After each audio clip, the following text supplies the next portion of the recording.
Bonjour à tous, bienvenue dans ce cours. Aujourd'hui, nous allons parler de la phrase passive et la phrase active. Dans un premier temps, je vous propose de voir qu'est-ce qu'une phrase active et passive, puis ensuite on verra comment est construite la forme passive. Tout d'abord, qu'est-ce qu'une phrase active et passive? Donc, à la forme active, c'est le sujet qui fait l'action dans la phrase. Par exemple, si je prends la phrase « Malika mange une mangue ». Donc, Malika, c'est le sujet, elle fait l'action de manger une mangue. À la forme passive, on va parler de la même chose, on va présenter la même action, le même événement d'une façon différente. Donc la phrase à la forme active qui est Malika mange une mangue va donner à la forme passive une mangue est mangée par Malika. Alors comment est construite la phrase passive? Donc la forme passive est construite avec l'auxiliaire être et le participe passé. L'auxiliaire être va être conjugué au temps de la phrase active et le participe passé bien sûr s'accorde avec le sujet parce qu'il s'agit de l'auxiliaire être. Donc, voyons voir ensemble plusieurs exemples. Donc à la forme active, je vais reprendre ma phrase Malika mange une mangue. Donc dans cette phrase, on a le verbe manger qui est au présent. Donc à la forme passive, on va avoir une mangue est mangée par Malika. Donc on voit bien que l'auxiliaire être est conjugué au présent parce que à la forme active, le verbe est au présent. Voyons ensemble un second. Mon grand frère attendra ma mère. Donc dans cette phrase, bien sûr, mon grand frère, c'est le sujet. Le verbe, c'est le verbe attendre qui est conjugué au futur. Donc à la forme passive, ma phrase va donner ma mère sera attendue par mon grand frère. Donc l'auxiliaire être est au futur parce que dans la forme active, le verbe est conjugué au futur. Ensemble, un dernier exemple. Mathilda a dévoré le repas. Donc Mathilda, c'est le sujet. A dévorer, donc on a le verbe qui est au passé composé. Donc à la forme passive, on va avoir la phrase le repas a été dévoré par Mathilda. Donc on a du passé composé parce que à la forme active, le verbe est au passé composé. Alors toujours comment est construite la phrase passive? Il faut savoir que seules les phrases qui ont un COD, donc complément d'objet direct, peuvent être transformées en phrase passive. S'il n'y a pas de COD, on ne peut pas transformer la phrase active en phrase passive. Et donc pour trouver le COD, on va se poser la question qui ou quoi après le verbe selon le sens de la phrase. Et le COD permet de savoir, de comprendre qui fait l'action dans la phrase. Donc par exemple, si je dis mon grand frère attendra ma mère. Donc pour trouver le COD dans cette phrase, je vais me poser la question mon grand frère attendra qui? Donc la réponse bien sûr c'est ma mère. Donc ma mère est le COD de cette phrase. Donc cette phrase active mon grand frère attendra ma mère peut être mise à la forme passive et ça va donner ma mère sera attendue par mon grand frère. Donc comme on le voit, ma mère qui est le COD va devenir le sujet à la forme passive. Deuxième exemple, donc Malika mange une mangue. Donc pour trouver le COD, on va se poser la question Malika mange quoi? Donc la réponse c'est bien sûr une mangue. Donc on comprend que c'est une mangue le COD dans cette phrase. Et donc cette phrase peut être mise à la forme passive, elle va donner une mangue est mangée par Malika.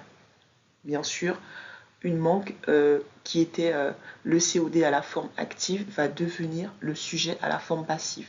Donc on va avoir une mangue qui devient le sujet est mangée par Malika. Donc comme je le disais, seules les phrases qui ont un COD peuvent être transformées en phrases passives. Donc on va avoir des phrases où on ne pourra pas le transformer en phrase passive. Par exemple, mon cousin pleure. Donc c'est une phrase active, on a le sujet et le verbe. Donc le sujet fait l'action du verbe, c'est le cousin qui pleure. Et il n'y a pas de COD. Donc je ne peux pas me poser la question mon cousin pleure qui?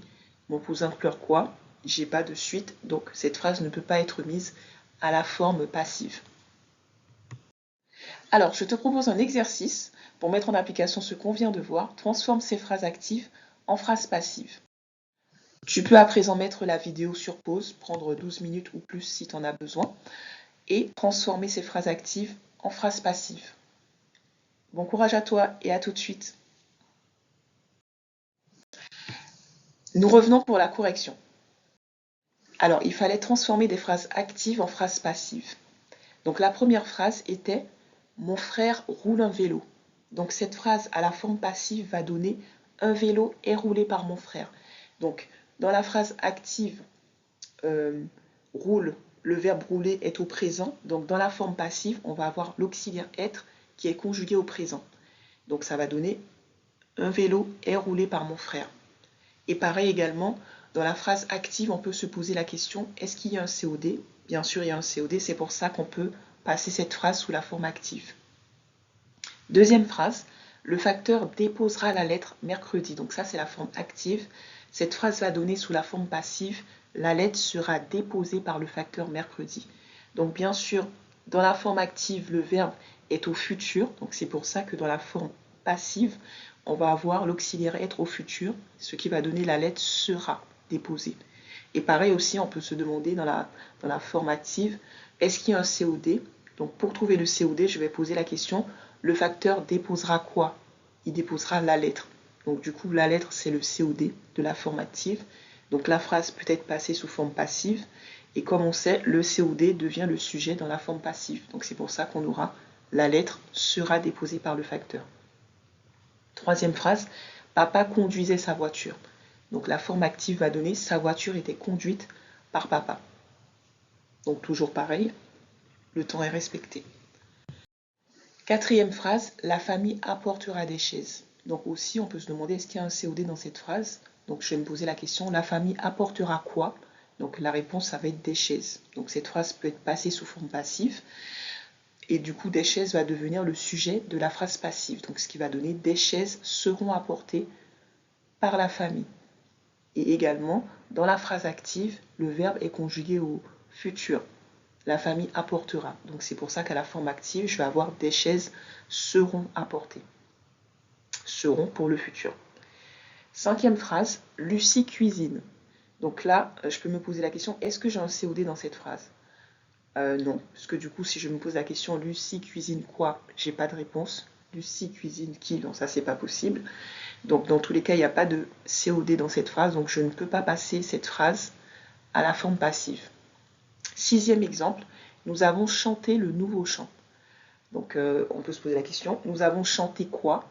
Donc le nouveau chant, c'est le COD. Donc cette phrase peut être passée sous la forme passive. Donc à la forme passive, on va avoir le COD qui devient le sujet. Donc on va avoir le nouveau chant a été chanté par nous. Ce qu'il faut retenir dans cette leçon, c'est que dans une phrase active, c'est le sujet qui va faire l'action. Il faut retenir que la phrase passive représente la même action qui est dite à la forme active, mais d'une façon différente. Et la phrase passive va se construire avec l'auxiliaire être et le participe passé. Et bien sûr, l'auxiliaire est conjugué au temps de la phrase active.